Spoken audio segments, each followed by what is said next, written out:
आप सभी दोस्तों को राधे राधे। श्री कुंज बिहारी श्री हरिदास।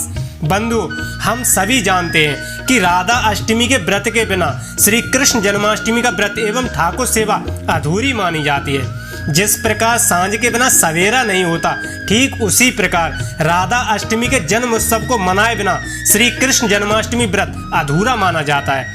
तो बंधुओं, क्यों न 2024 में राधा रानी के जन्म उत्सव को धूमधाम के साथ सभी भक्तों के साथ मिलकर मनाते हैं। पद्म पुराण के अनुसार राधा अष्टमी का व्रत करने वाले भक्तगणों के लिए संत कहते हैं, ऐसे भक्त ब्रज के रहस्य को बड़े सहजता से जान लेते हैं और ऐसा हमारे बांके बिहारी जी का अनन्य भक्त राधा रानी के प्रेम को पा लेते हैं। जो भी भक्त राधा अष्टमी का व्रत विधिवत तरीके से करते हैं, ऐसे भक्त सभी पापों से मुक्ति एवं ब्रज धाम को पाते हैं, जो अन्य प्राणियों के लिए दुर्लभ है।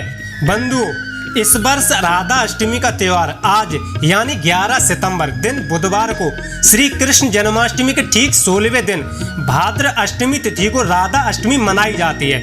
राधा रानी एवं बांके बिहारी जी के भक्त इस त्योहार को ब्रज में ही नहीं बल्कि पूरे देश एवं विदेशों में भी भक्त राधा रानी के जन्म उत्सव को बड़े ही धूमधाम के साथ मनाते हैं। बंधुओं, राधा रानी के बिना कृष्ण नाम का जप तप बिल्कुल अधूरा माना जाता है।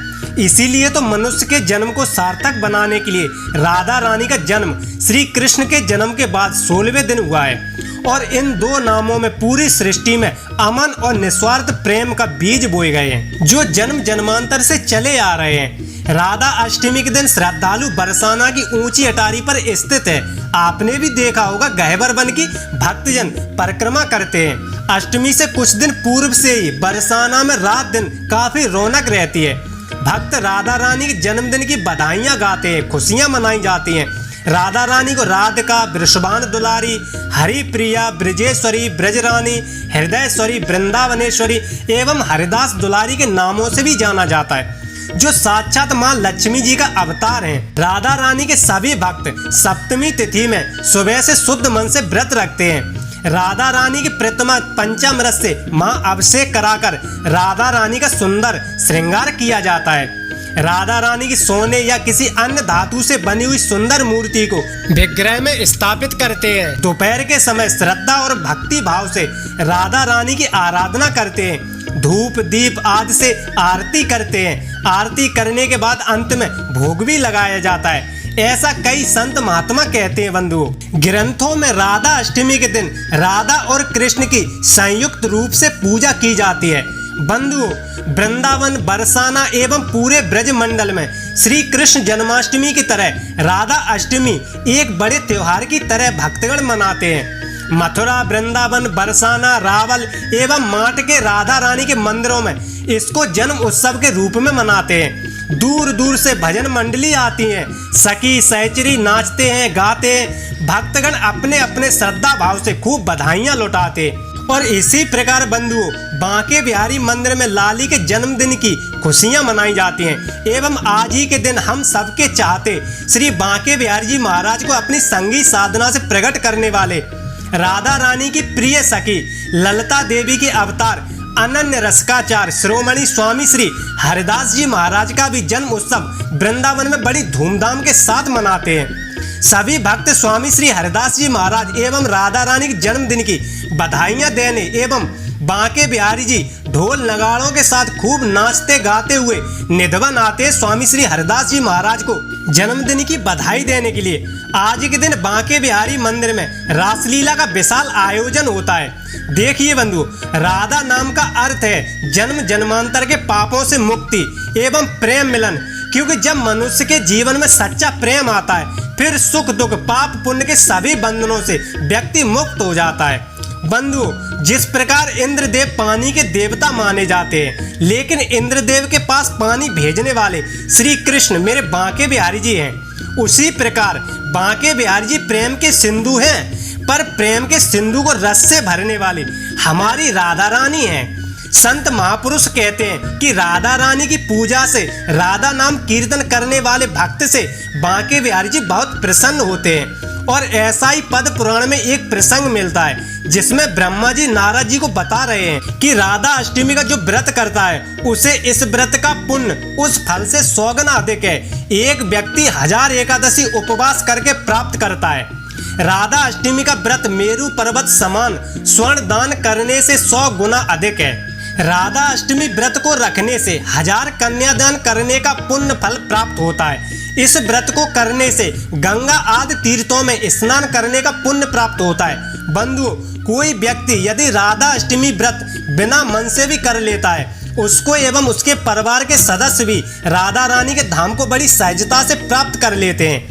यदि पद्म पुराण के अनुसार देखा जाए तो पापी लीलावती ने राधा अष्टमी व्रत किया और अंत समय में यमदूतों ने उसे पास में बांध दिया, तो राधा अष्टमी के व्रत के प्रभाव से भगवान विष्णु के पार्षद आए और उसके पास को काटकर उसे गोलोक में स्वर्ग विमान में बैठाकर ले गए। कहा जाता है जो मनुष्य राधा रानी की पूजा करता है, उनका आश्रय ले लेता है, उसे ही श्री कृष्ण की पूजा करने का अधिकार है।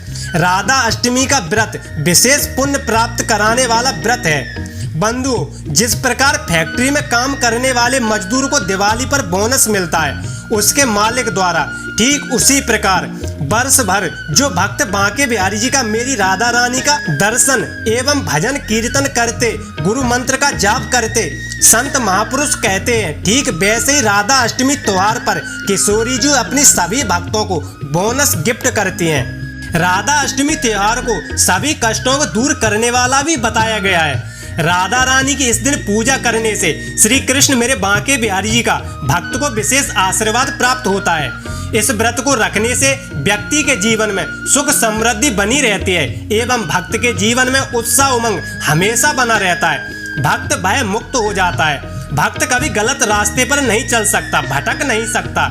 भक्त हमेशा बांके बिहारी जी एवं मेरी राधा रानी की निगाह में रहता है। बंधु, मैं आपको राधा रानी के जन्म से जुड़ी हुई छोटी सी कथा सुनाने जा रहा हूँ। उसके बाद राधा रानी के भोग की बात करते हैं। बंधु, राधा रानी वृषभान गोप की पुत्री है। राधा रानी की माता का नाम कीर्ति है।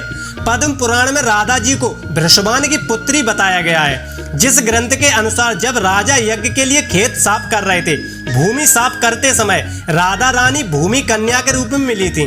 राजा ने इस कन्या को अपनी पुत्री मानकर इसका लालन पालन किया।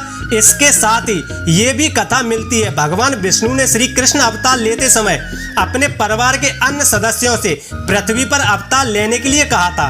तब विष्णु भगवान श्री कृष्ण के रूप में एवं पत्नी लक्ष्मी जी राधा रानी के रूप में आई थी। अन्य पुराणों के अनुसार राधा रानी श्री कृष्ण की सखी थी, लेकिन उनका विवाह रापाड़ या रायाल नाम के व्यक्ति के साथ संपन्न हुआ था। ऐसा कहा जाता है कि राधा रानी जी अपने जन्म के समय वयस्क हो गई थी। राधा जी को श्री कृष्ण की प्रेम का माना जाता है। यदि पुराणों शास्त्रों के अनुसार बात की जाए तो राधा रानी भी श्री कृष्ण की तरह अनादि अजन्मी है। उनका जन्म माता के गर्भ से नहीं होता। पद्म पुराण में राधा जी के संबंध में बहुत सी बातें बताई गई हैं जो हम सभी भक्त नहीं जानते। राधा जी का जन्म श्री कृष्ण जन्माष्टमी से ठीक 15 दिन बाद 16वें दिन बरसाना के रावल गांव में हुआ था। कहा ऐसा भी जाता है जो राधा अष्टमी का व्रत नहीं रखते उसे श्री कृष्ण जन्माष्टमी व्रत का फल नहीं मिलता। जो भक्त राधा अष्टमी के दिन राधा रानी की उपासना करते हैं उनका घर प्रेम और उत्साह से राधा रानी की कृपा से एवं बांके बिहारी जी के आशीर्वाद से हमेशा भरा रहता है। ऐसे भक्तों पर बांके बिहारी जी की कृपा हमेशा बनी रहती है। राधा अष्टमी के दिन से ही माँ लक्ष्मी व्रत का भी शुभारंभ होता है। राधा अष्टमी के दिन यदि राधा जी की पूरी विधि विधान से पूजा अर्चना की जाए, गुरु मंत्र का जाप किया जाए तो भक्तों की सभी मनोकामनाएं पूर्ण हो जाती हैं एवं सभी कष्टों का निवारण उनकी कृपा से हो जाता है। बंधु, राधा रानी का महाअभिषेक होता है सुबह के 4 बजे अष्टमी तिथि में। बंधु, आज के दिन राधा रानी को विशेष इन 4 चीजों का भोग लगाया जाता है। पहला गुलचंद, दूसरा नमकीन सेव, शक्कर पाड़ा एवं अरबी जो राधा रानी को सबसे ज्यादा प्रिय है। राधा रानी का महाअभिषेक करना है सुबह के 4 बजे अष्टमी तिथि में। इस वर्ष राधा अष्टमी 11 सितंबर दिन बुधवार 2024 यानी आज मनाई जा रही है और जो हमारा व्रत होता है वो होगा 10 सितंबर दिन मंगलवार 2024 में। बंधु, व्रत सप्तमी तिथि में होता है, यानी कि एक दिन पूर्व में। तो तारीख 10 को पूरा दिन हम व्रत रखेंगे और 11 तारीख की सुबह 4 बजे ब्रह्म मुहूर्त में जब हमारी राधा रानी का महाअभिषेक हो जाएगा दूध दही शहद घी बूरा पंचामृत से, फिर गंगा जल यमुना जल गुलाब जल से राधा रानी का स्नान होगा और उसी पंचामृत का पान करके हम सभी भक्त अपने व्रत को खोलेंगे। बहुत से भक्त पूछते हैं हमारे पास राधा रानी तो नहीं है तो क्या करें। तो बंधु आपको कुछ नहीं करना, आपके पास यदि लड्डू गोपाल जी हैं आपके घर में विराजते हैं तो भगवान विष्णु साक्षात ठाकुर जी में विराजते हैं। राधा रानी और श्री कृष्ण एक ही है, अलग नहीं है, ना ही अलग मानना चाहिए। वो तो केवल लीला करने के लिए अलग अलग रूप में प्रकट होते रहते हैं। श्री राधा कृष्ण स्नेही, ये एक प्राण दो देही, प्राण एक है, बस लीला करने के लिए दो हो जाते हैं। तो बंधु आप लड्डू गोपाल जी का महाअभिषेक करें दूध दही घी शहद बूरा पंचामृत से और यमुना जल गुलाब जल से स्नान कराकर और उसी पंचामृत से अपना व्रत खोलें। सभी भक्तों में प्रसादी वितरण कर दें। यदि हो सके तो आज के दिन सखी श्रृंगार जरूर करें ठाकुर जी का। इसके साथ ही आपके अंदर भी ऐसा भाव होना चाहिए कि मैं भी राधा रानी की सखी हूँ, ना पुरुष हूँ ना स्त्री हूँ, केवल सखी भाव होना चाहिए। तो निश्चित मानिए राधा रानी आपसे अति प्रसन्न होंगी।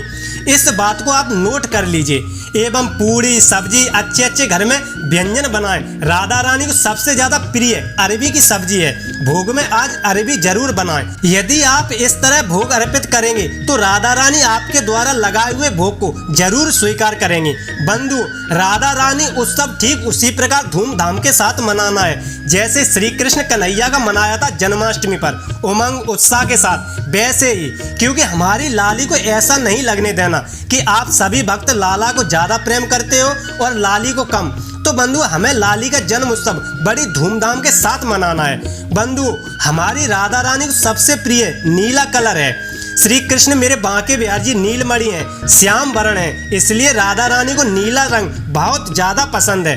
तो राधा अष्टमी के दिन लाली और लाला को नीले रंग की ही पोशाक धारण कराएं, फिर आप महसूस करेंगे राधा रानी आपसे कितनी खुश होती हैं। और राधा रानी को खाने में सबसे ज्यादा पसंद है रबड़ी और सब्जी में अरबी, ये विशेष ध्यान में रखें। और राधा रानी को सबसे ज्यादा प्रिय पर्व है होली। और आखिर में बताऊं आपको सबसे पसंदीदा भोग के बारे में, तो वो है पान का बीड़ा, जो राधा रानी के भोग के बाद राधा रानी के मुख से स्पर्श कराया जाता है। ऐसा महापुरुषों का कहना है, भोजन पाने के बाद राधा रानी पान के बीड़े को निश्चित ही पाती हैं। ऐसा साक्षात चमत्कार मंदिर में देखा गया है। भोग लगने के बाद राधा रानी ने पान को जरूर पाया है, तभी भोग लगाना पूर्ण माना जाता है।